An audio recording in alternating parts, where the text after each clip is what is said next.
I don't think that medicine is up to speed on the true clinical impact of menopause, how it accelerates our path to certain disease states, and that we can actually intervene. She can improve her health span, not just her lifespan.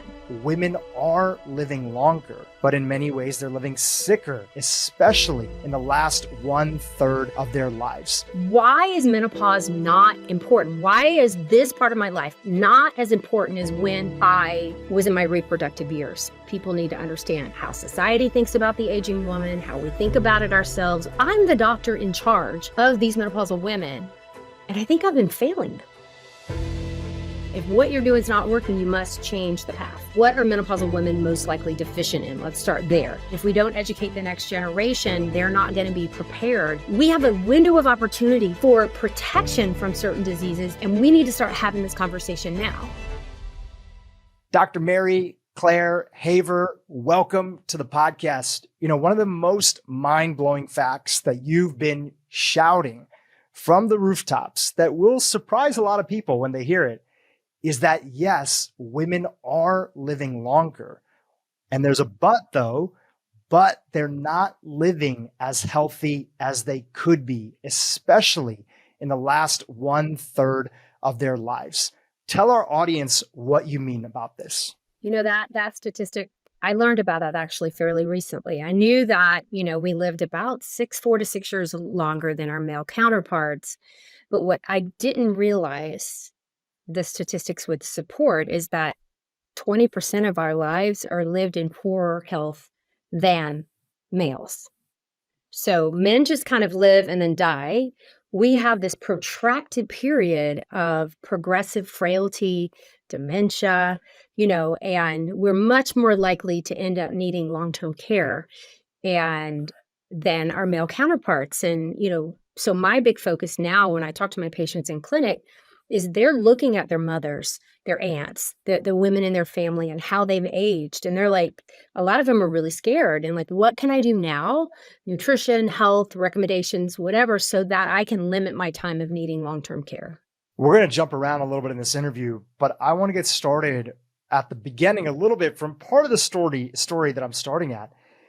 Like a lot of women, you started to notice shifts in your body composition. Yes. And it was this moment where you started to notice a little bit more fat around the belly, some changes in sort of fat distribution, body composition distribution. And that got you to a place where, if I understand correctly, you felt that you wanted your husband to have the wife that he quote unquote deserved. I'm using your words at the time that you were sharing with him, so nobody cancel me. And that sets you on a journey. Tell us what journey that set you on, and how that led you to the topic of visceral fat, but even bigger than that, how that led you to this topic that you are most known for talking about today. Menopause, yeah. So I was in menopause, and right at the time when I had stopped, I was on birth control pills for a long time, and I was very happy with them. I did well on them. I was being treated for a medical condition with them. And about 48 years old, my practitioner and I decided I would come off and kind of see where I was, and then, make decisions moving forward. And right at the exact same time, I got the call that my brother had a stroke. Now, he had been dealing with end of life HIV and hepatitis. And, so I rushed home to do his end of life care and, stayed home for about 2 weeks and went through, we did his hospice at home, my sister and I, and then, the funeral, the burial and all that, and then came back and went to work right away. And that 6-month period after his death, I was horribly depressed, really in a really dark place. And, I wasn't sleeping. I was having all these, kind of vague symptoms, and I was gaining weight. And so I had attributed all of it to grief. And certainly that was a part of it. But then as the grief kind of fog started to lift, I realized, when was my last period? Like, I haven't slept. I'm like having horrible hot flashes, and I cannot get this weight off. And so what had been taught to me and what I had recommended my patients for years was work out more, eat less. That's all I learned in medical school. And it stopped working for me. I would lose a little bit of weight. I mean, I was getting really obsessive. And so my husband was leaving for this trip. He was going overseas for a couple weeks. And I said, when you get back, you're going to have the wife you deserve. You know, I was looking for self-motivation. And he just stopped me in my tracks and said, your daughters are watching. You're having some really concerning behaviors. You know, I was getting up in the middle of the night to pee because, you know, menopause. And I would weigh myself every time I didn't do my bladder. And I mean, that's not healthy. And so he's like, I love you. You look amazing, but you know, you're a scientist. Figure this out. This is what you tell your children. If what you're doing is not working, you must change the path. So that really motivated me. And type A kind of, you know, I called the nutrition scientist at the university I worked at. And I was like, what is going on in menopause? I'm going through this. All my patients are going through this. I can't lose the weight. And what is happening in my belly? And they were the ones, the PhD nutrition scientists, who were doing all this work in the elderly and eating protein, and who were showing me all these articles on inflammation, on menopause, the connection between the two.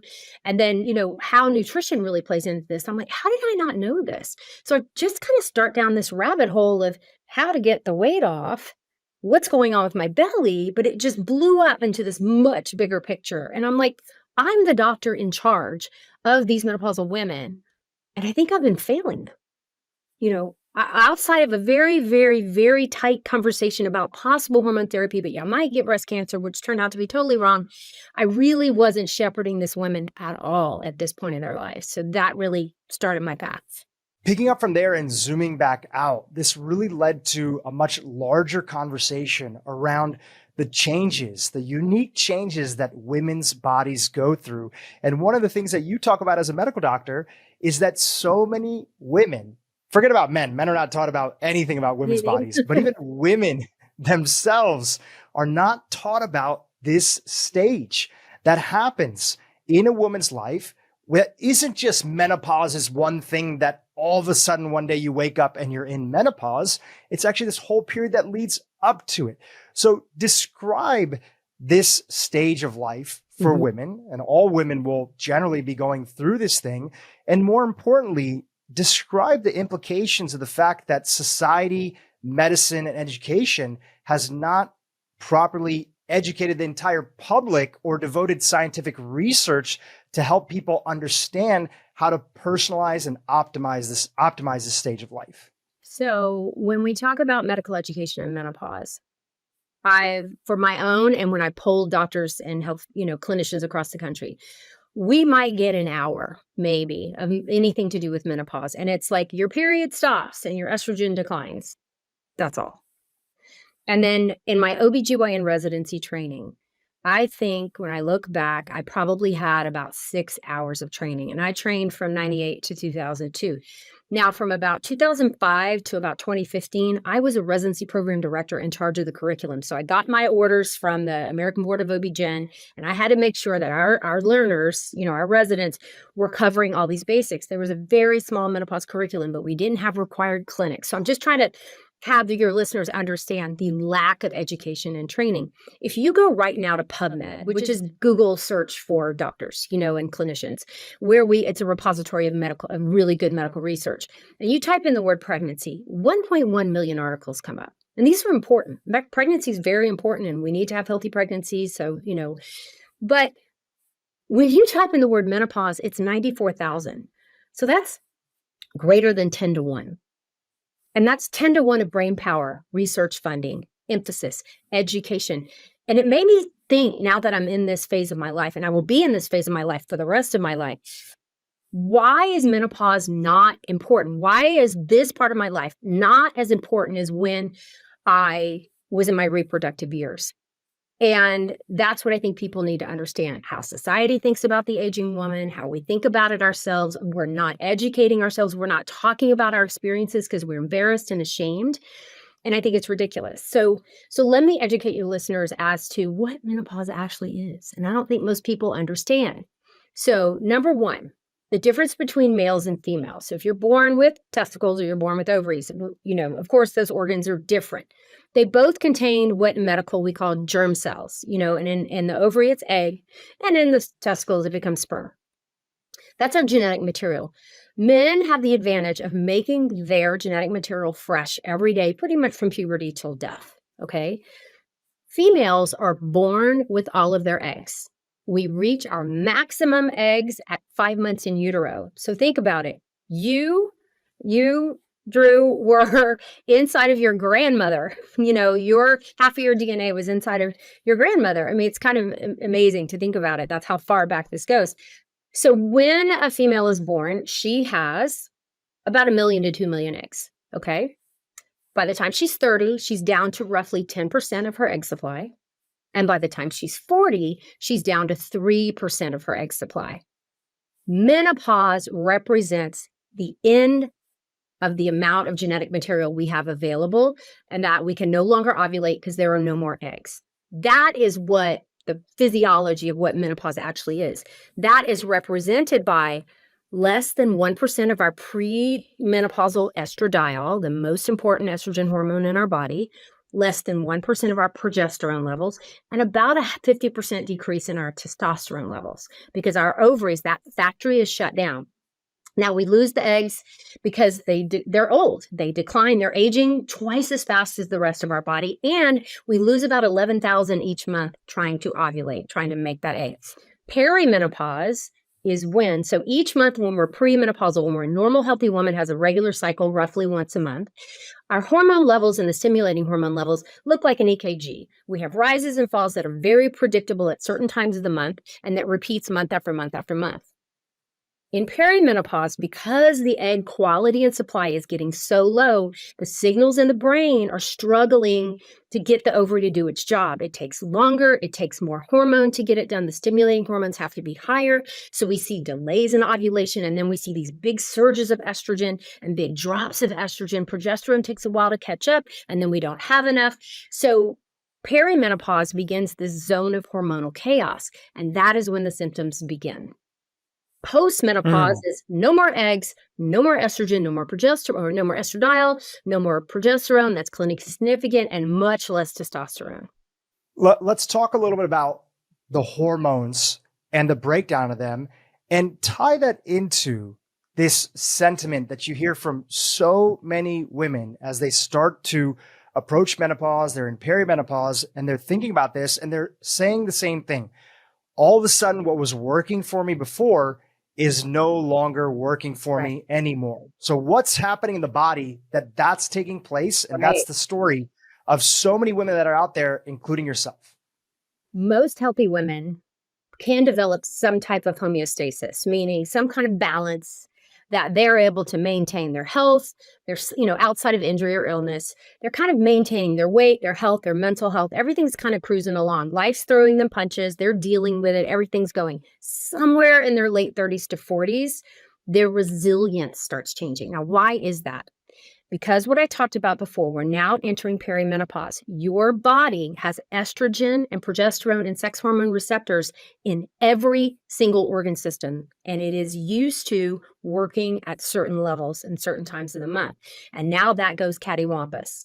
So all of a sudden, you may have mental health changes. We know we have an 8-fold increase of depression across the menopause transition.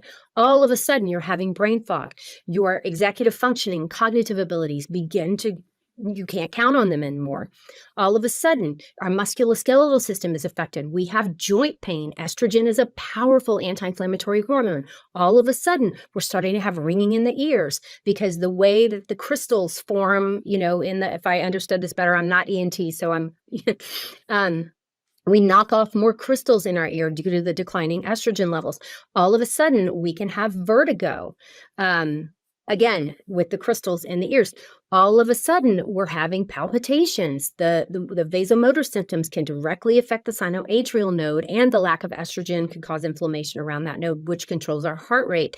Our gut changes, our gut microbiome changes, our genital urinary system changes. There is not an organ system, our skin changes. I mean, I can go on and on and on.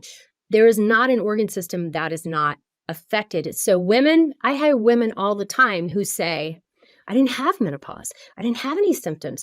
We're so used to only addressing the cliche symptoms of hot flashes and night sweats and period, irregularity, though 90% of us will have dysfunctional uterine bleeding in perimenopause, that we aren't taught or trained to be like, what's your cholesterol? And they're like, oh my God, it shot up out of nowhere. I didn't change my diet, exercise, anything. And all of a sudden I have this massive increase in my cholesterol levels. I'm like, that's your perimenopause. They're like, yeah, my shoulder, I've got frozen shoulder. I've never had that before. It's not injured. I don't know what's going on. That's your perimenopause. Mm. Going back to the frozen shoulder example, and you've shared this on a couple of the podcasts, is that you're trying to help people understand that literally there are estrogen receptors all around the body. So even though this is thought of as just, and I'm using this in air quotes over here for the people that are not watching, just a female sex hormone, people are not understanding that really estrogen is in a way the hormone of youthfulness in the body. Is that a fair statement to say? It's the hormone of low inflammation, and where a female tends to, if it's balanced with progesterone and enough testosterone, where she functions best. And then that level drops to less than 1%. So you can absolutely be healthy without estrogen in your body, but it is a lot harder. Mm. Going back to that example, and we've done a few master classes on the topic of visceral fat. And again, primarily for its link to all sorts of chronic diseases and why we want to catch it early, how there's new advanced ways to be able to measure the visceral fat, things like MRI and other things like that. But one of the things that I did not know until I started following your content, and you've done a whole ebook on this topic. We'll make sure to link to it in the show notes below. You have a whole series on Instagram that you've done a series of stories on this. So one of the things that I learned from your content is that for women who are going through this period of their life, they're going through this perimenopause period, their body's changing. And as the hormones are changing, they can see a massive uptick in visceral fat, independent of other aspects that are there, so that there is this link.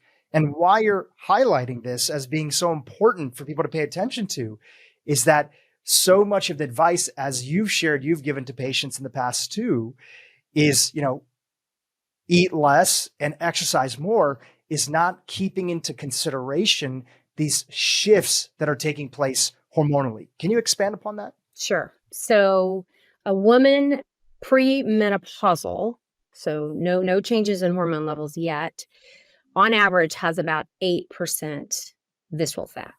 Okay, and that's pretty much a healthy level. We have to have some because it keeps the vessels from collapsing on each other in our momentum, right? When she goes through the menopause transition, that can triple. So we see 24, sometimes 30% visceral fat with no changes, no identifiable changes in diet and exercise. This is because the estrogen loss leads to increasing inflammation, increasing insulin resistance. And as those insulin levels rise, we start getting a more pro-inflammatory state and driving more fat to the abdomen. So you end up in this vicious cycle. Your aging, that contributes, absolutely. But more than aging, your estrogen declines, your healthy sex hormones decline that are helping to keep you healthy, and which is increasing inflammation, increasing your blood sugar levels, increasing your insulin levels, which are then all of those things together are causing more fat to be deposited around the internal abdominal organs. And just having that fat creates more cytokines. It's a very metabolically active fat, much more than subcutaneous fat, and it leads to increasing inflammation. So really, it's really, really hard, for a patient to like, what have I done wrong? So cosmetically, they see that their abdomen's expanding, and that's concerning to them, and it should be. But more than just cosmetic curves, this fat represents something that is dangerous. And take that and extrapolate it a little bit further. If one continues, if a woman in this situation without getting, treatment, without getting attention, we're going to get into your protocol, your recommendation, questions that people should be asking their doctor a little bit later on in the episode. But if that goes unattended and it continues to build up, what is the implication, going back to the beginning of the podcast, that women are living longer, but in many ways they're living sicker than men, right? So what does that turn into? The higher the visceral fat, the more likely you are to have cardiovascular disease. So it increases all of the risk factors for cardiovascular disease and death from cardiovascular disease. You're also having increased risk of stroke and increased risk of diabetes and all metabolic disease, all diseases that are metabolically linked. Now, when you were going through this research yourself, going back to your story, and you're learning about this, and you're talking with the team at the hospital that you're at, and you're scratching your head. And I think you even mentioned before, like asking yourself, like, why didn't anybody tell me about this? What were some of the answers that came to you genuinely of like, why weren't you being told about this? How come this wasn't part of your own education process? I don't think that medicine is up to speed on the clinical impact, the true clinical impact of menopause on females. They know it happens, right? But I don't think they realize how it accelerates our path to certain disease states, and that we can actually intervene, not just with hormone therapy, but with, things specific to women that work in women, so that we can decrease her risk of disease and she can improve her health span, not just her lifespan. You mentioned at the beginning of the podcast that when you would treat these patients that would come in, that you would generally be referring them to other individuals. You'd be sending them to other experts out there. And occasionally you'd bring up the topic of hormone replacement therapy with a big caveat that, hey, this probably won't work for everyone. And maybe even for some people, it's going to be a little bit of the roll of the dice of whether or not it's going to increase their risk of breast cancer. Mhm. Let's talk about that for a second. There was a well-intentioned, very large study that happened many years ago that contributed to this idea. And this idea is still out there. A lot of women have avoided the topic of hormone replacement because there's still a sense that, hey, does this increase my risk of breast cancer? Let's talk about this study. The fear of breast cancer is driving the majority of healthcare decisions for women at my age and older, without any consideration of any other body part. And this is due to, so up until 2002, so that study was the Women's Health Initiative, the WHI. It was National Institutes of Health, NIH. Finally, we were going to study women. They had a female director for the first time. Finally, we knew from observational and anecdotal evidence that women who were on hormone therapy had lower cardiovascular disease. We knew this. And lower death from cardiovascular disease and lower all-cause mortality, meaning death from any cause, versus women who were not. And so the study was designed to see, because that's observational, that's not proof in medicine. Proof is a randomized controlled study with a placebo, with equal groups of people, and then monitoring them for disease improvement or not. So the WHI was designed to see if hormone therapy really, really did help decrease the risk of cardiovascular disease. And it wasn't some artifact, right? From healthier, wealthier patients being able to afford hormone therapy and be on it and whatever. But here was one flaw. Because they were looking for heart disease, and women don't get that till they're older, and it's very expensive to run these studies, the average age of the woman in the study was 62 years old. They excluded women with hot flashes. So that's 85% of the population. They excluded women with hot flashes because they would know if they were on placebo or not, because their hot flashes would stop. So, and the women with hot flashes, so that was two things. So they start the study and they have two arms: women who have a hysterectomy, and so they get estrogen only or placebo, and then women who still have a uterus and they got estrogen and a progestogen and then placebo group, and they took off running. They had women as old as 79 or 77 in the study, much older patients than we would usually consider starting hormone therapy. And they did have some in their 50s. They saw in the estrogen and progestogen arm what they thought at the time was an increased risk of breast cancer. They called a press conference at Watergate Hotel in Washington, D.C. They made a very elaborate announcement that estrogen causes breast cancer. And for that group of patients, average age 63, it did not appear to decrease their risk of cardiovascular disease. And we've known for a while that older patients have a slightly increased risk of stroke with oral with estrogen. So they didn't talk about the decrease in colorectal cancer or anything like that. So the study gets called off. They kept the estrogen only arm on for a while, and then they stopped that one because of the increased risk of stroke. So that one study and that announcement saying women will die from breast cancer if they take hormone therapy. That was the headlines. And what it actually was, there's a difference between relative risk and absolute risk. So relative risk is a statistical risk, if your listeners don't understand this, that looks at populations. And so it basically was 4 out of 1,000 was placebo, and it went to 5 out of 1,000. I may have the numbers not exactly right for estrogen plus progesterone. So that is a 25% increased risk. Okay. But that's relative risk. The absolute risk for a human being to take the estrogen, it was a 0.8% risk per year and no increased risk in the first 5 years of therapy. And so that's kind of what got misreported. It was kind of the first viral misinformation thing in my mind. But that's what I remember. Doctors weren't even allowed to review the study. They did this before the paper was actually published. And so the damage was done. 80% of women saw the headline, saw it was the number one news story in 2002. Stopped their hormone therapy, threw it in the trash. I'm going to get breast cancer. And every woman who got breast cancer after that in the US, who had ever been, had slept in a room close to a box of hormone therapy, was told that caused I'm being facetious, that caused, so there was all of this talk. That disrupted the health of women for the next generation. That was the last year of my training.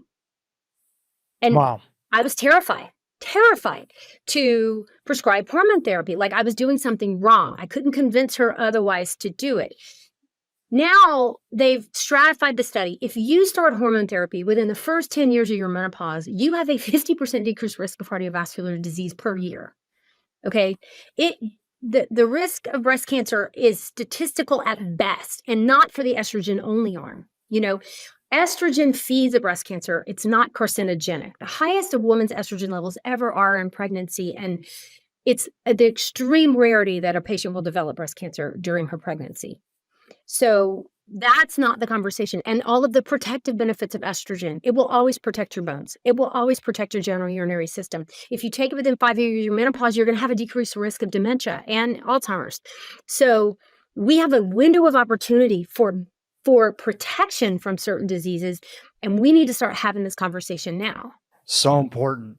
We're incredibly thankful for therapeutics like hormone replacement therapy. And, we'll get into some of the nuances. Not everyone's a good fit, but what you're really highlighting and what you and many other contemporaries of yours are saying is that a lot more, and probably even most women could benefit from it if it was applied at the right time and stage. Right. That's not to say that lifestyle interventions are not they're of the very most important too. Yeah. Those are very important. We're going to get to them as well. So we're so thankful for modern medicine and things like that. But zoom out a little bit more. Yeah. Is this the way that things have always been for women? Are there unique things that are going on in our world, the way that we live today, the environment that we're surrounded with, that are contributing to a situation where both perimenopause and menopause are now, if we just look around, a very extremely tough time for many women that are out there? Has it always been this way? So one of the biggest changes I made to my sleep routine was to start taking this Magnesium Breakthrough by Optimizers. I've been taking this supplement for over 2 years and it's a game changer. There are so many magnesium products on the market, but none of them are like this one. Let me tell you why. First of all, it contains all 7 forms of magnesium, so it's super bioavailable. Optimizers Magnesium Breakthrough has helped me in so many ways when it comes to sleep, mood, and digestion. I don't wake up throughout the night anymore, and I wake up, most importantly, feeling refreshed in the morning. If you're struggling with sleep or want to optimize your sleep to the next level, you have to check out this supplement. Today, my community can save up to 30% off and get access to some additional gifts using the promo code DHRUP at buyoptimizers.com/DHRUP. Or click the link in the caption below. It's a game changer. I think so. When we look at kind of how we got where we are today and why, we have what's going on in society, how we view and judge aging women, what responsibilities we're taking on as females, in this kind of age group. We are taking care of aging parents who who are not doing well. We are also still raising children. We are 50% divorce rate. More women are entering the workforce and all of those responsibilities. So we can't negate the societal pressure that a woman's going through. But, what my patients are telling me is that, what, I had it all handled. It sucked. It's hard. I have a lot of things in my life, but I was managing and now I can't. And so I think the rug's getting pulled out from women who were otherwise productive and, dealing with all of these things at this point of our lives and then going to their doctor, look, something's not right. And the sad thing is because of the lack of education and awareness in the healthcare system is they're getting sidelined and dismissed and gaslit and told it's all in your head or this is just part of aging and just get over it. You're lucky to be alive. I want to come back to your story. As I mentioned in the beginning, we were going to jump around a little bit. Mm-hmm. Part of this, and a huge part of this, is, of course, raising awareness and helping women who previously felt that they didn't have community, that they didn't feel understood, that they were being gaslit, that, hey, you're not alone. And so many women are also in the same boat. And it's time that society stops ignoring you, right? So that's a huge part of this conversation here is the educational piece. Now, going back to your story is that after the education started to come in, you started to peel back the layers of the onion to see that there were many things in your control that could be supportive and helpful and not leave you in a place where the accumulation of visceral fat year over year in particular, but many other challenges, terrible sleep, pain in different parts of the body, massive changes for the worse in the gut microbiome, that these things didn't have to be completely inevitable. What did you start to see and what did you start to unpack as you started digging down that rabbit hole? So I started to realize that your best health in menopause is a kind of synergistic toolkit. And my first focus was visceral fat. I knew that this is a new thing. It's very specific to the menopause transition. We just see this dramatic increase. And what studies have been done that have shown this is going to work for women, or women who have these habits are going to naturally have less visceral fat. So that biggest first foremost is nutrition and fiber. So, and I was like, fiber? I've never tracked fiber. I counted calories. I don't know fiber.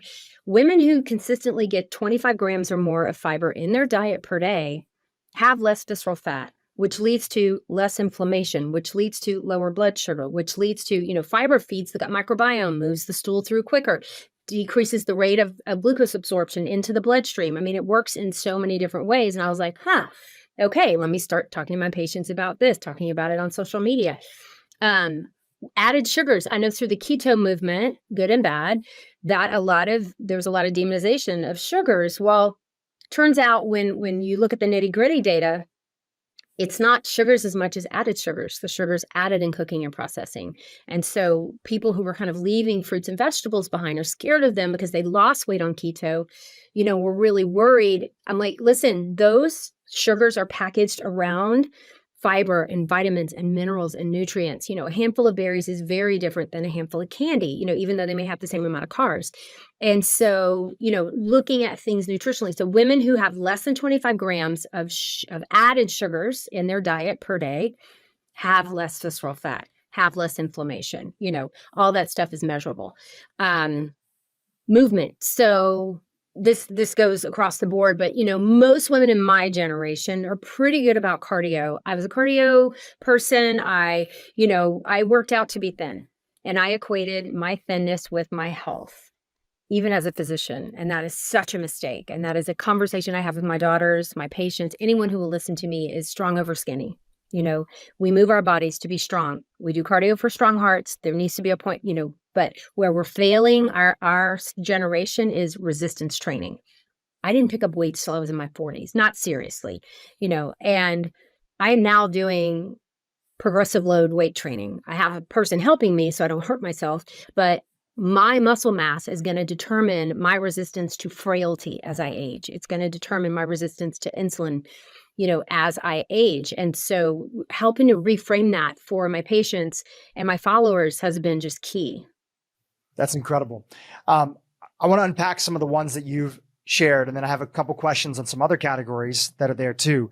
So fiber, you mentioned that women that have, I believe you said 25 grams of fiber or more a day are going to see less visceral fat based on the research that you had come across.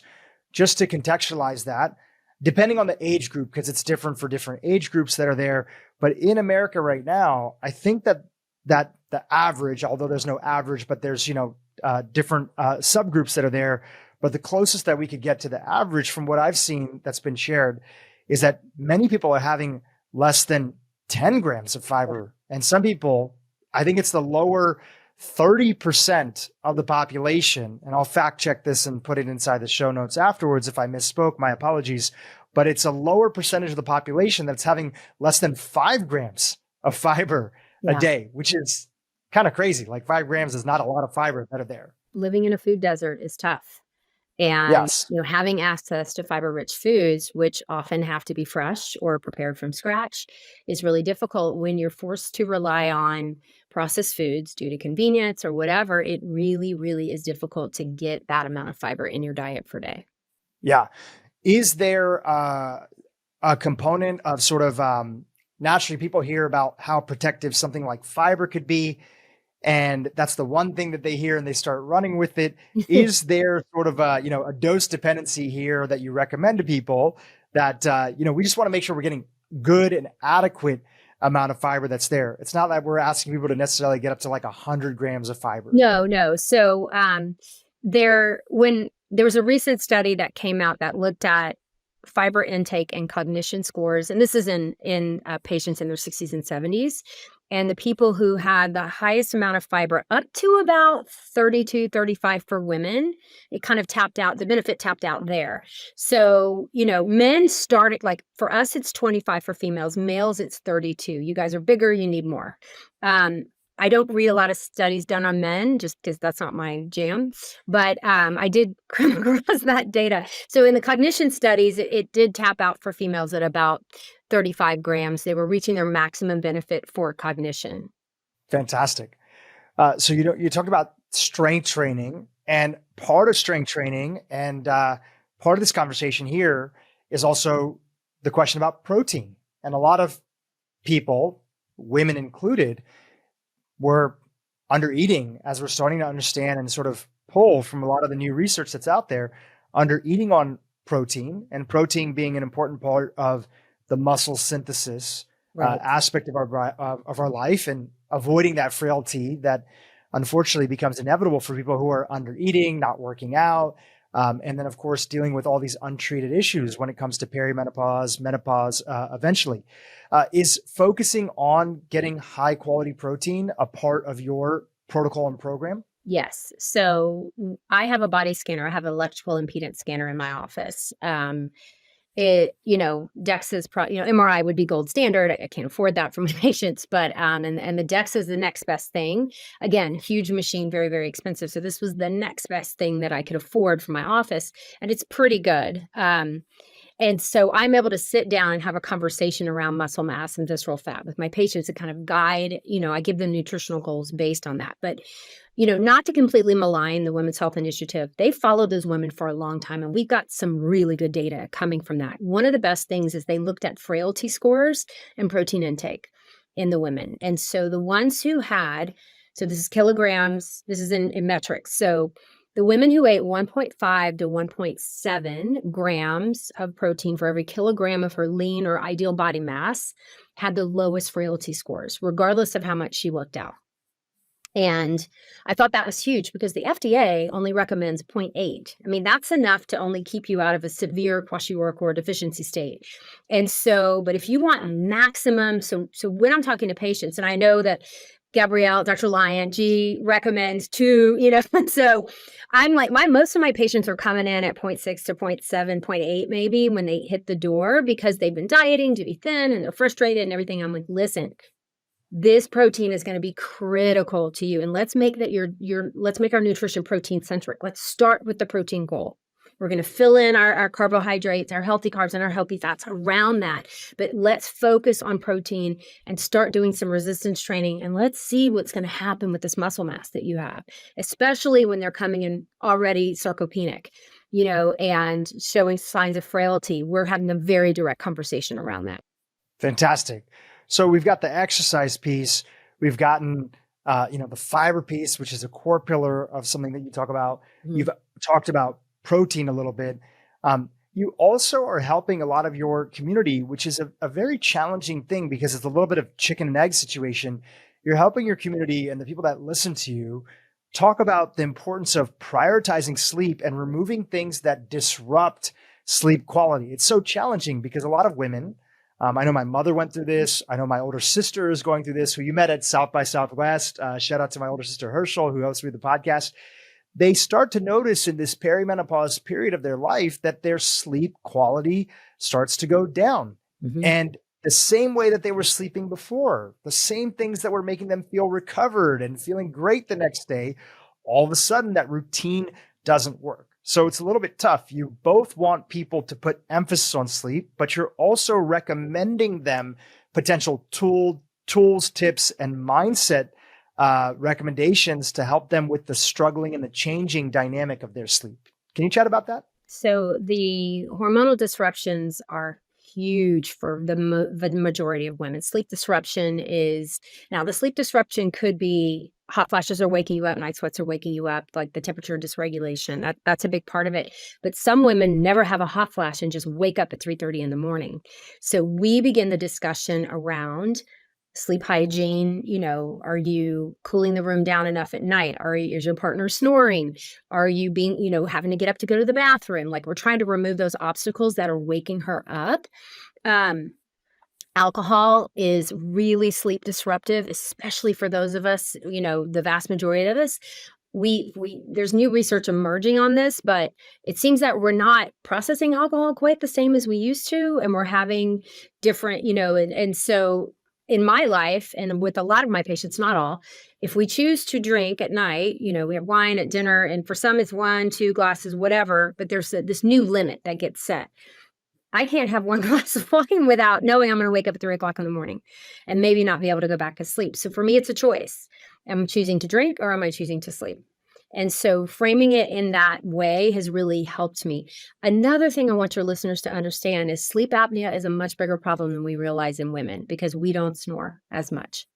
And our sleep apnea looks very, very different. So if you've done all the work and you're on hormone therapy and you're not getting up to pee, you're just really getting these gasping wake ups in the middle of the night, you're not having racing thoughts or anxiety, you need a sleep study because you may have undiagnosed sleep apnea. And this is very important because this needs to be addressed because sleep apnea leads to other health consequences that need to be addressed immediately. That's fantastic. And one of the best advancements that's happened in the last 5 years, there's all these sleep study devices that your doctor can send you home with, right? And you don't have to go into a clinic and you can start to get a really good idea. Generally, if you had to categorize some of the main root issues that are causing sleep apnea in women, who typically is not your standard sort of patient, that's a guy who's very overweight, who's snoring, as you had mentioned, what are some of the most common things that you've seen out there with your friends or patients or other things that are at the root issue that's causing sleep apnea for them? So most women with sleep apnea are not morbidly obese. So we can't, and they're not having tremendous snoring. Most sleep apnea is the architecture of where they process airflow is changing. And for whatever reason, we're seeing expansion in that palatal area without having obesity. And it's just another example in medicine how we are not little men and the same, we suffer from the same diseases just in a different way. And medicine is just really struggling to keep up with all these new realizations. It's fantastic. I know James Nestor in his book talks a little bit about the changing of the jaw structure and how that's led to some of the constriction and the constriction in the airways, but I digress. Coming back to the sleep topic, I literally before this interview, because I was checking out some of your content, there's a starting to be a viral clip, and it's you talking on the Mel Robinson podcast. And it just, the way you said it, and you said it here earlier, but I just want to pinpoint it because it was so great. You said, when I'm choosing to drink, I'm making a conscious decision that I'm not going to sleep well that night. And the comments on there are gangbusters. I'm sure you and your team have seen it. The way you said it, how you said it, it just resonated for so many people. It's like, wow, thank you so much. And I think there's a few layers. If I had to sort of embody some of the women that were commenting on there, number one, thank you for not lying to us about just how crucial, sleep is, number one, right? Because so many people are feeling it. Number two, thank you for being honest about the implications of alcohol and how it impacts sleep. And number three, thank you for also saying that, like, there might be a time in your life that you do choose to make that choice, but don't act like it's not making an impact on your body and on your life. So I just wanted to highlight that for a second. Yeah. I mean, I still drink on occasion, but I'm drinking less, and it's probably helping in a lot of other areas too. And, but I do wear a sleep tracking device and try not to be obsessive about it, but it's really made me more cognizant about what these changes are with my resting heart rate goes up and I don't sleep as deeply and I'm up at 3 a.m. One last item with sleep here that I just want to touch on. Everybody by now has heard about how blue light impacts us, but I just want to talk a little bit more about the emotional addiction that we all have with our phones. And when we're watching stimulating content, especially closer to bedtime, when we're on our devices, have you seen that those things impact sleep quality? Absolutely. I've read the studies. Of course, this pattern of behavior is within this last 5-10 years, really since COVID, that we're seeing the scrolling. And so I'm telling my patients, you'll know if it's a problem because you'll find yourself on your phone. I had to take I used to read on my Kindle, which was on my phone. And then the notifications pop up and everything. It's like getting a separate device to read your book if you're going to read on an electronic device. The whole Kim Holderness was telling, she puts her phone in the bathroom to charge, and for years I had a job that disrupted my sleep because I was an obstetrician and I worked shift work at the hospital. And so, that really took years off of my life. And I knew it. And I knew my gift to myself at 50 was to leave obstetrics behind to just focus on gynecology and then menopause care. And I'm like, I'm shooting myself in the foot. I did all this so I could sleep. And now I'm cheating my good sleep by playing on my phone, And so, having to learn to have the discipline to put that away and find other ways. I do like to read before bed. So finding a different way either. It's just, I don't like to read with the book because the light, my husband's trying to sleep, So having a backlit Kindle or something that's separate has been helpful. I want to come to the topic of stress, and obviously sleep and stress are so deeply connected. But part of what I've heard you and some of your contemporaries in the space who have been on this podcast talk about is that women need to understand their sort of unique relationship with stress. Stress impacts everybody, right? And maybe you disagree with this comment, so I'll put it out there. But what I've heard, some of the people that I feel like you follow and are simpatico in your world, is that stress, when in its relationship with women and their relationship with stress, is that their bodies are designed to actually feel more on purpose. Like the world is going to be more impactful to them in a good way. And that is something unique that if there's not a recovery process, if there's not mindfulness, men are the type that they'll feel stress all the time too, but then they'll ignore going to the doctor. They'll never deal with it. They'll shove it down. And then one day they'll just have a heart attack at the gym and die, unfortunately. But women are meant to feel, not meant to, I want to get out of that, but women feel stress more than men. I don't know if that's true or accurate or how you feel about it, but let's talk about women and stress. Well, the female brain is definitely different than the male brain, and we process things differently, and that's okay. And so I think most women are recognizing, and, society is socializing us that we are allowed to address our stress and try to do things to counteract it, whereas you need to be a tough guy. It's the emotional woman and the tough man, kind of way that most societies kind of bring us up. But what I find is women aren't they know they need to do it, but they're not doing it. And so myself, I really kind of hit this really critical point where I was menopausal and had a teenage daughter, and my brother had died, and like I just got to the point where I could not function anymore, and I was heading to divorce or whatever. And so I finally got therapy. It took that much. And my 23-year-old gets therapy just because, just in case, like just wants to have it on backup. So in case she ever needs it, like that's the different mindset of this generation.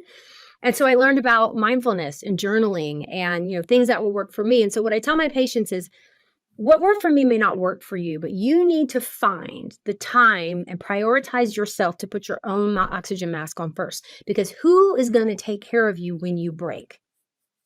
Do you want your children to leave their jobs and their homes and their marriages to come home and take care of you, or you move into their house and disrupt their life? So if you're not able to get this under control and figure out ways to balance, we can't stop the stress coming at us, but how we react to it has to change.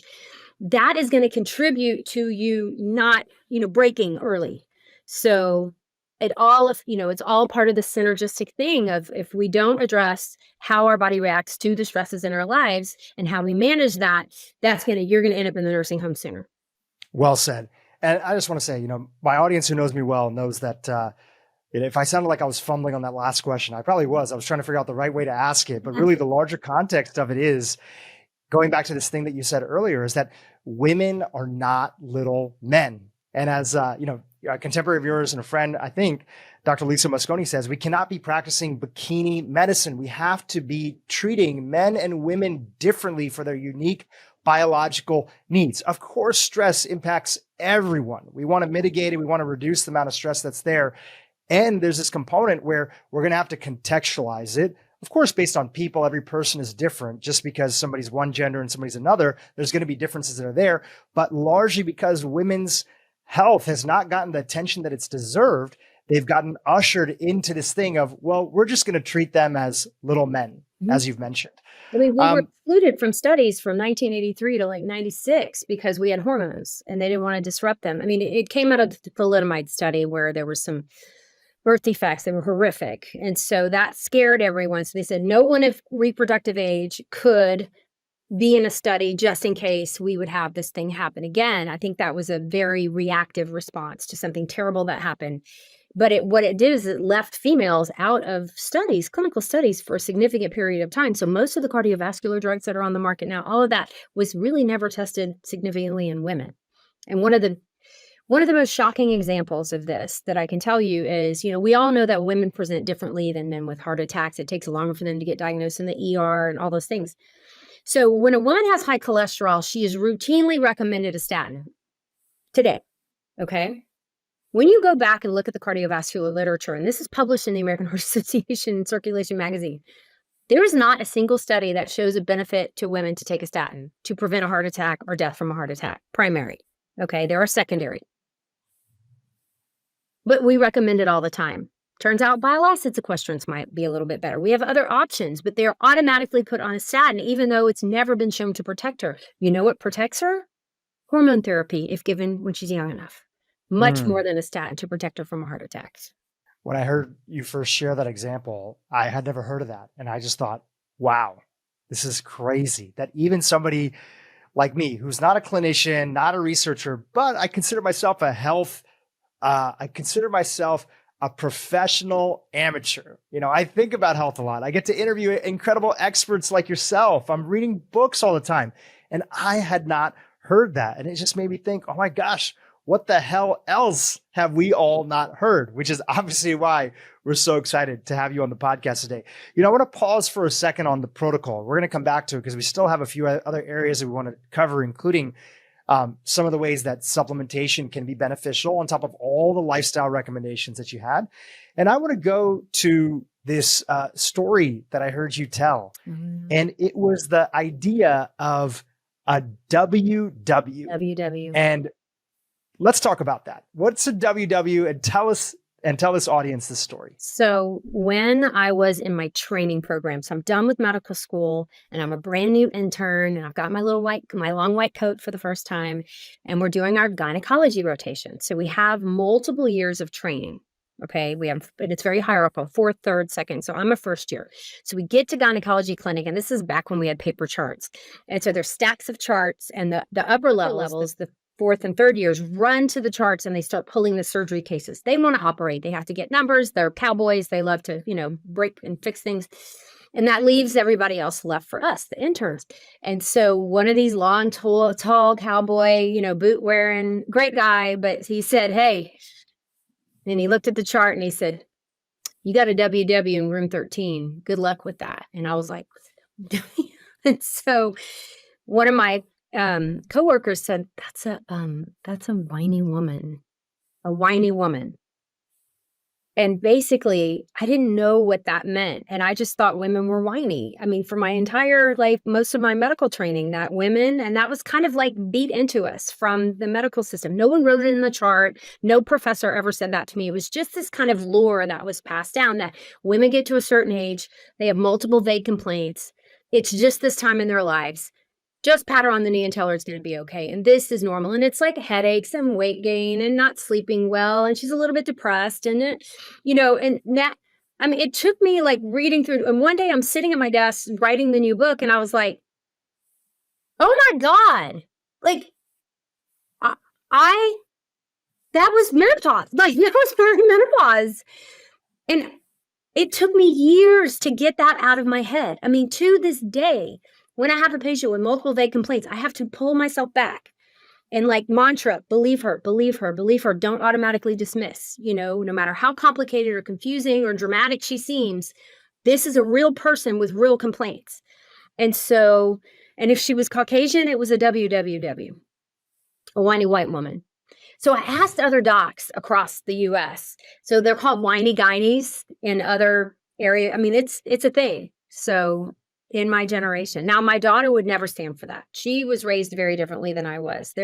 She's a first year medical student, which is why I say, and that this upcoming generation of new physicians is not going to ever stand for that kind of stuff. But I had imposter syndrome. I didn't know anybody. I'm so embarrassed to even tell the story, but I think it's important because it explains, and as shocking as it is and as horrible as it makes me feel, I want people to understand where we came from and what we have to undo in order to get women to be believed and listened to and treated appropriately. Yeah, when I heard that story, there was a few layers that I took away from it. Number one, I always appreciate the honesty because you're simply describing what was going on. And if you look at some of those layers that were there, one of the layers were from the outside, from a doctor's perspective, it did look like these women might be whining because in a way, the doctor was not educated about just how much of a change was going on in a woman's life and all the underlining physiological components that were contributing to it. So it's easier to say, hey, it's all in this patient's head because nobody ever told me. And I've gone through medical school, these doctors saying, both men and women, of course. Mm-hmm. So the easiest thing is to say this is in this person's head because nobody has told us, otherwise.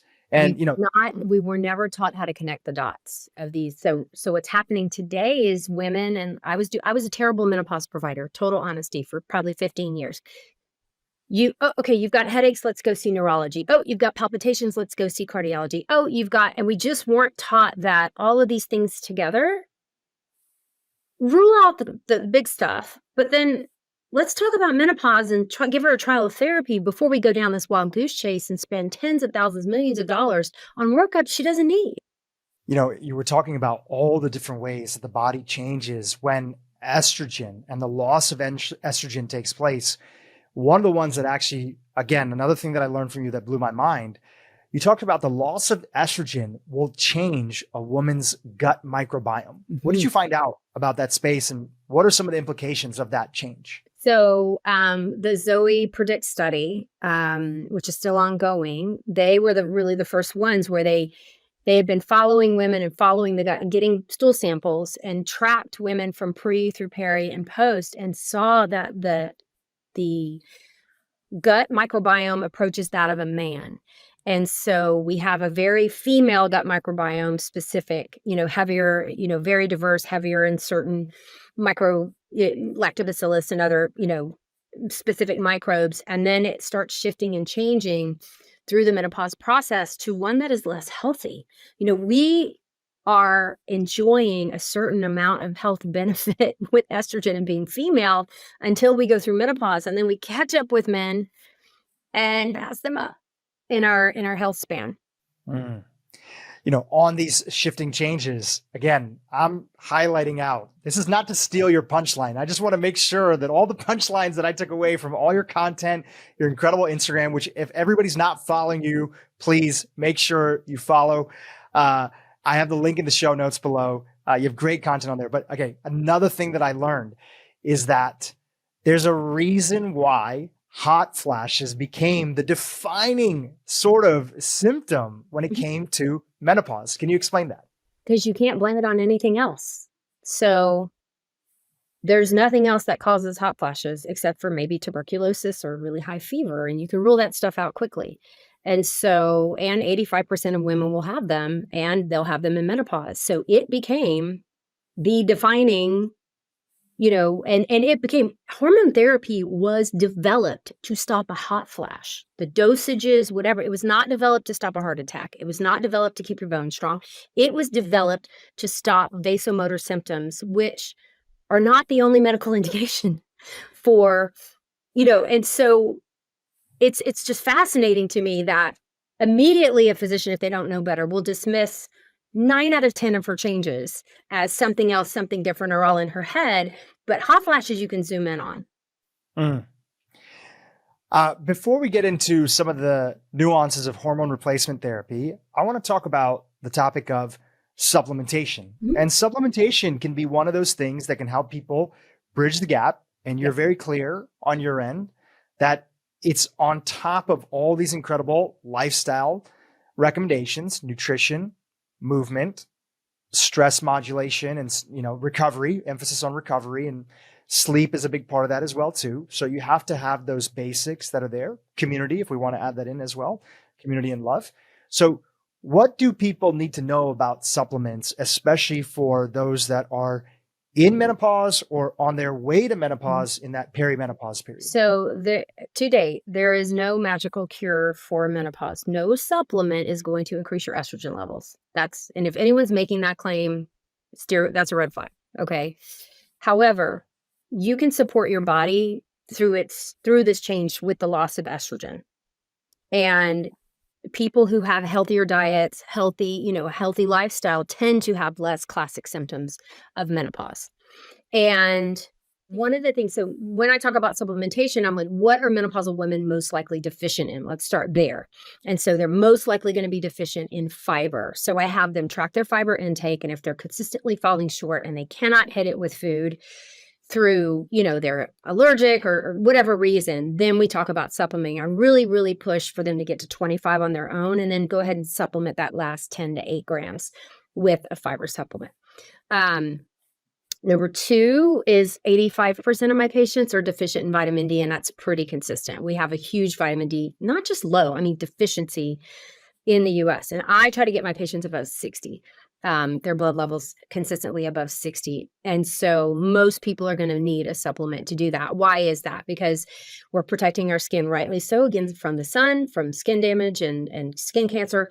And our gut microbiome is changing. It's getting harder and harder to absorb. And most people in the US are not eating vitamin D rich foods.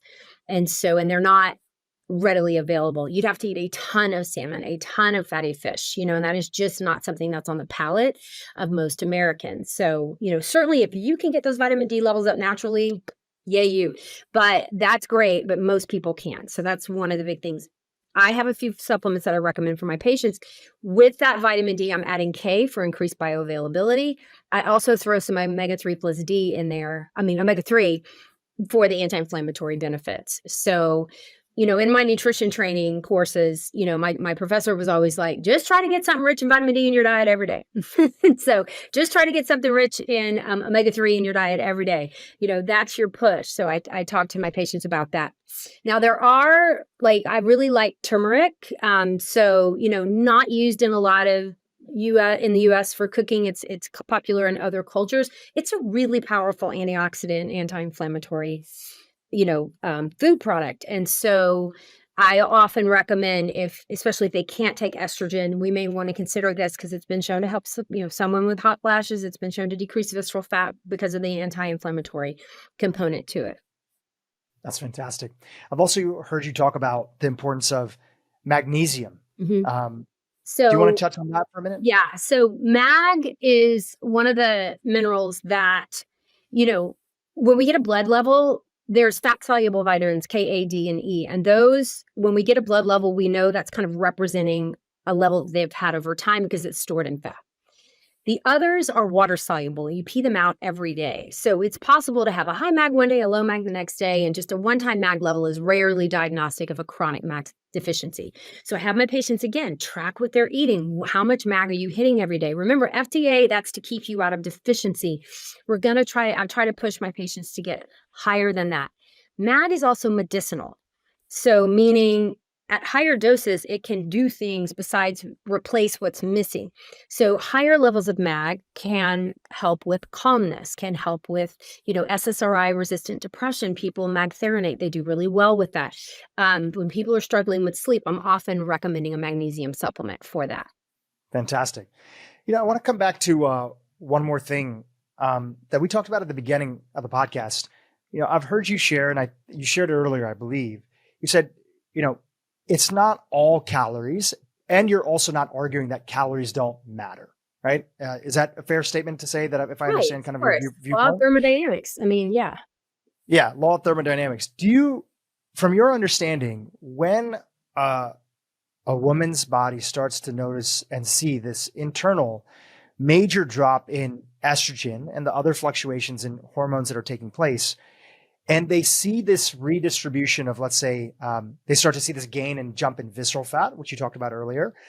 They also do see, again, there's a difference between visceral fat and subcutaneous fat. Women do see, in many instances, some buildup of subcutaneous fat in the body. They notice their clothes may be fitting a little bit differently. Do you think that the primary driver of that is inflammation? Or is there also that these hormonal changes are driving behavior changes that are increasing the overall consumption of calories? So when the PhDs have looked at this, leptin and ghrelin change dramatically. So these are the two hormones that control our hunger and our satiety. Two of the big ones that are affected with the GLP-1 agonists, right? So they change in a negative way, as in you feel you're hungrier sooner and you're full less long, when we lose estrogen. That's going to drive a behavioral change. Now, some people can override that and restrict their caloric intake, but for most people, it's so subtle and it doesn't take that much of a change to increase your caloric intake. So, but again, this is part of a much bigger picture, and there's so many things that feed into a person's weight. The other thing that we've touched on that is so important is we lose muscle mass through the menopause transition. We peak out at about 30, and then without serious resistance training and protein intake, we are dramatically losing muscle mass through the menopause transition. It accelerates. And so muscle mass is what determines our basal metabolic rate, which determines how many calories you can have a day without gaining, without having fat deposited. So all of this stuff is happening at once, feeding into each other. Thank you for that breakdown. Thank you for that explanation. You can't talk about body composition shifts, loss of muscle mass, satiety and all these things without me getting a chance to ask you about some of these GLP-1 antagonists that are out there, of course, Ozempic and other things. Sure. I see you as being somebody who has their foot in sort of both worlds, just helping. You want to help women. That's your goal, right? Yeah. That's your goal. That's your mission. So I figured I'd get a very honest answer from you. What are your thoughts on things like Ozempic and these other similar weight loss drugs that are out there? I think they're just another tool in a toolkit. And like any medication, including hormone therapy, I'm having a very direct conversation with my patients about risks, benefits, goals, long-term side effects, And so for some patients, this may be an important tool in their toolkit for their overall health. Do I think it's for everyone? No. Do I think it's for cosmetic weight loss? No. I think that if a healthcare provider, and I think it's in the hands of the provider, unfortunately, it's in some hands, they're just giving out the medication and not following the patient, not checking her muscle mass. So if I have a patient on a GLP-1 agonist, we've had a very long conversation about goals. How are we going to manage this? Prioritizing protein, making sure they're going to the gym, like starting those habits before we start the medication to make sure she can maintain them. And then having her come back every 6 weeks to check her muscle mass. And that's critical. She understands before she leaves my office that the goal is not to get to a number on the scale. The goal is to maintain as much muscle mass as possible and a 10 to 15% loss. Especially most of my obese patients have great muscle mass because they're carrying around a really heavy weighted blanket every day to live their life. And so that means they have extra muscle on board. And as they lose the fat, they will lose some of that muscle just because going to the bathroom is less stress, is less work for the muscle. And we talk about weighted vests and ways they can make up for the fat loss to keep their muscle strong. So, I'm a fan. I don't think it's for everyone. I think it's a very intense conversation. It's a very long commitment, and it may be something you have to be on for the rest of your life. Thank you for that. I appreciate the nuances that were covered on all of that. So I said we were going to come back to the topic of hormone replacement therapy. Talk about that conversation. As you mentioned, you said it's going to be helping a lot more women out there than you previously were sort of led to believe earlier on in your practice and career as a physician. And yet still, you've talked about it may not be the right fit for everyone. So what questions should a patient be asking their doctor to navigate that aspect of, hormone replacement therapy and whether or not it's a good fit for them? First of all, you have to find a doctor who's willing to have the conversation with you. And so that's the first barrier, is find a doctor who's menopause educated. So one resource is go to the Menopause Society website, which is menopause.org, and look for a certified provider. Okay. Now there are other providers out there who aren't certified who are fabulous, but how do you find them? So this is one way. You go to their website, you look for the certified check. That means they took the test to become certified. Call ahead, talk to the office, say, listen, I'm coming in to discuss menopause. Is this physician going to discuss hormone therapy with me? There's no guarantees. We have resources on our website of my followers have turned in testimonials of wonderful clinicians who've helped them. So, we have lots of ways. There's some really wonderful online menopause providers that are doing telemedicine. And that may be another option, but you cannot sadly right now expect to walk into your fabulous OB-GYN's office who delivered your babies and did your surgery and, took care of you to be menopause educated. It's worth having the conversation with them because a lot of them are realizing, whoa, like me, I got to get up to speed on this. This is bigger than we thought. And I want to be helpful, or they just don't have the time. I mean, you're so busy delivering babies and running back and forth to the OR that the hour it really takes to unpack someone's menopause trauma and get to the bottom of everything is becoming a luxury. Yeah. So step one, finding the right physician. Yeah. And it's okay to sort of pre-screen. I always tell people, it's okay to pre-screen and have a early appointment with somebody, with any kind of physician that you might be working with, and see if there's a match. Obviously, that's one component, but also, does this person have a track record of helping people make the right decisions and choices that will ultimately end up leading for health? Okay, so now somebody has a doctor that's more open-minded, potentially certified in this approach on the menopause.org website. Let's start off with the obvious. Is there, who are typically the archetypes of people and their health situations or unique life circumstances that hormone replacement therapy truly would not be a fit for them? If we're speaking in broad strokes, everybody knowing this isn't a medical appointment here, always talk with your own doctor, but what are the broad strokes for who it's not a fit for?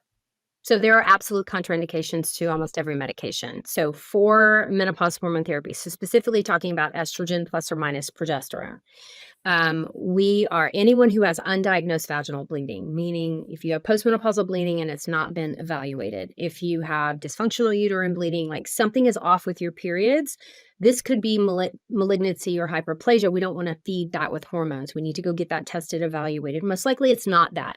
But so that needs to be evaluated before you start hormone therapy. So any abnormal bleeding, abnormal to you.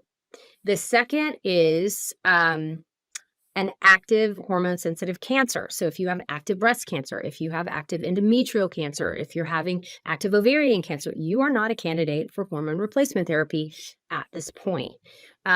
Another is if you are in the middle of a blood clot, like if you have an active deep venous thrombosis, at least within, and you're still being treated for those first 6 months, active DVTs or the first 6 months of a DVT, you are not going to be a good candidate. Now, after your treatment and everything's settled down, you might be a candidate for a transdermal option of estrogen because it doesn't increase your clotting factors like the oral forms would. If you have severe active liver disease, a lot of estrogen is metabolized in the liver. And if you can't metabolize it, that's a problem. So I'm not talking about mild fatty liver disease and mild elevated, liver functions. I'm talking serious liver disease. You're not going to be a great candidate either. And if you've had a stroke, especially a thrombotic stroke, you also may not be a candidate as well. Great. Fantastic. Thank you for that. The good news is that's not going to be the vast majority. That is still a population set. That's not going to be the vast majority. Let's talk about the vast majority of people that are there.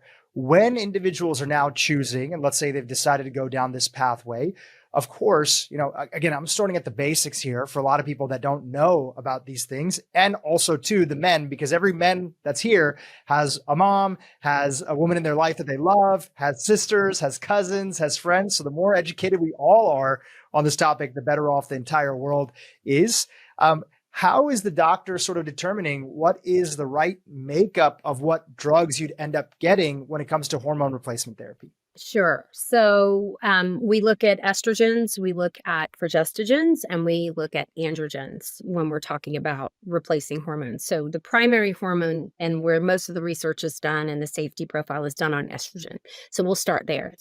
So estradiol is the hormone that your ovaries used to make. So for most of us in my space, what I call the menopause, we pretty much stick to forms of estradiol because it is most similar to what your ovaries used to make. And I'm just trying to give you back the water you used to drink. I don't really think of hormone therapy as medication as much as just allowing your body to continue some critical processes, metabolic and endocrine processes that kept you healthy. And so we have oral and non-oral forms. So they both work great as far as benefits.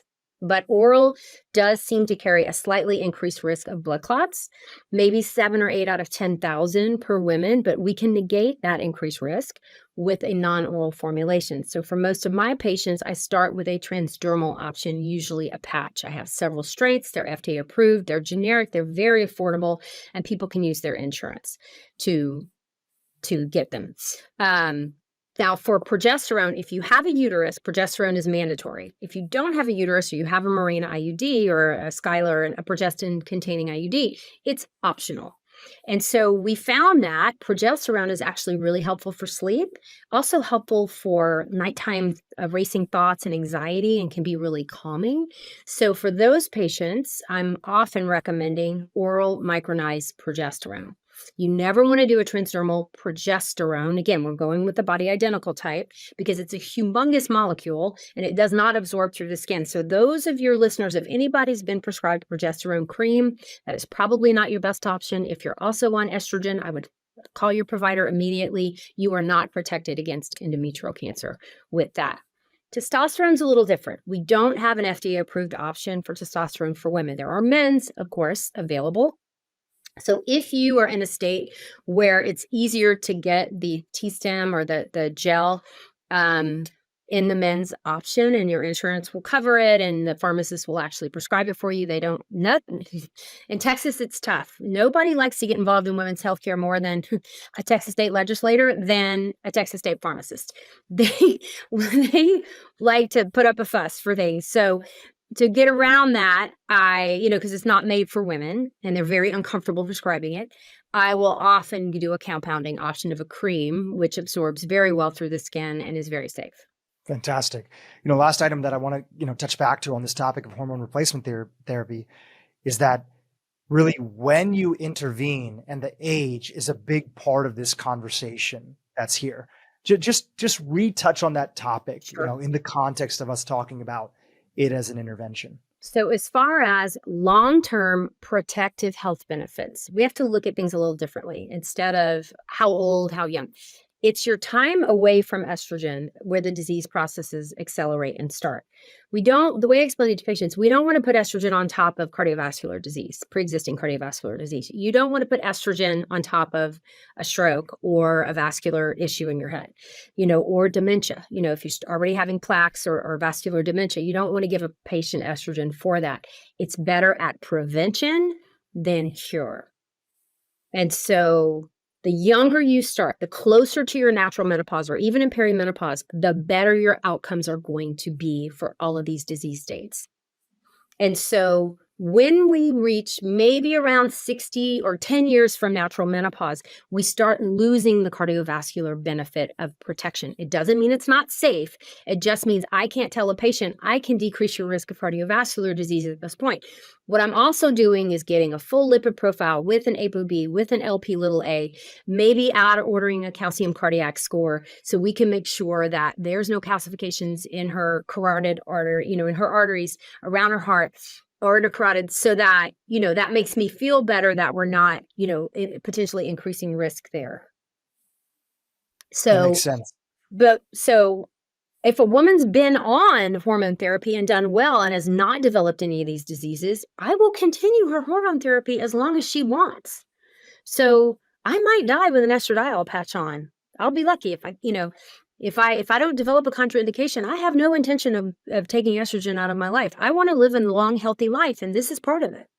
In addition to some of the protective benefits, the improvement in sleep, are there any case studies of patients, stories of people you've worked with where this before and after idea of what their life was like, of course, with all the foundational, lifestyle things that we're talking about here, you're not just throwing medication out of the situation, you're really restoring the body's natural access to the hormones that it previously had.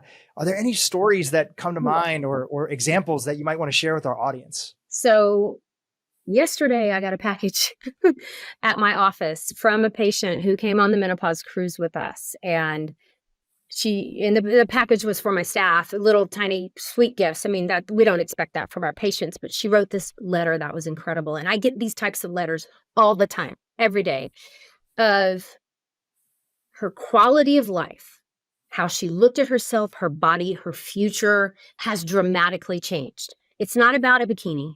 It's not about, though that would be nice. This is about her functionality, how she processes relationships, how she's functioning at work.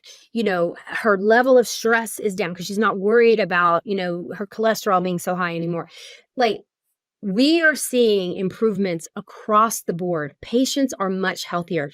And and I'll tell you this, there is a big fight in the menopause world right now against old school menopause, like researchers, and those of us on the front lines.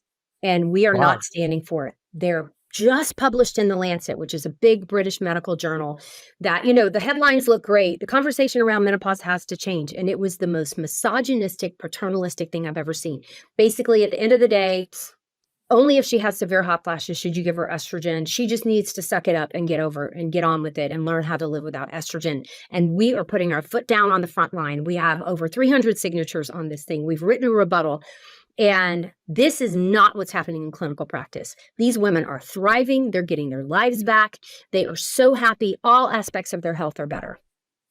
I'm not privy to seeing that fight firsthand, but thank you for telling us about it. And I think I would be, if I didn't ask this at least, to touch on this, because this is where the conversation started. What is still driving that way of doing things? Is it ego? Is it these researchers were female, and I think they're just so entrenched and they're not seeing patients. They're statisticians, and and I think they're just entrenched in their mentality and their research, and maybe they had easy menopauses, and why are we making such a fuss about this? Internalized misogyny. I don't know. It's like those of us who are actually doing menopause care at all ages are like, this is ridiculous. You're taking options away from women and they're going to be less healthy. Well, chances are, what is that Upton Sinclair quote? You can't get a man to change his idea, or a woman in this case. You can't get a man or a woman to change their idea on something if their job depends on them not changing it. And so chances are, if you are a senior lead and your name is on this paper that's being published, your entire career has been built on a specific way at looking at things. And it's part of the story, but it's not the whole story, because evidence-based medicine, as I've understood from hanging out with incredible practitioners like yourself, one part of that is traditional clinical research. Another part of that is clinical experience. You're learning something by actually working with the patients, hearing the stories from the front line. And so you cannot look at any one aspect and just say, I see. It's like the old analogy of the blind individuals trying to describe what an elephant is, and one's on the trunk and one's on the leg and one's on the tail, and they're all describing different things. You are leading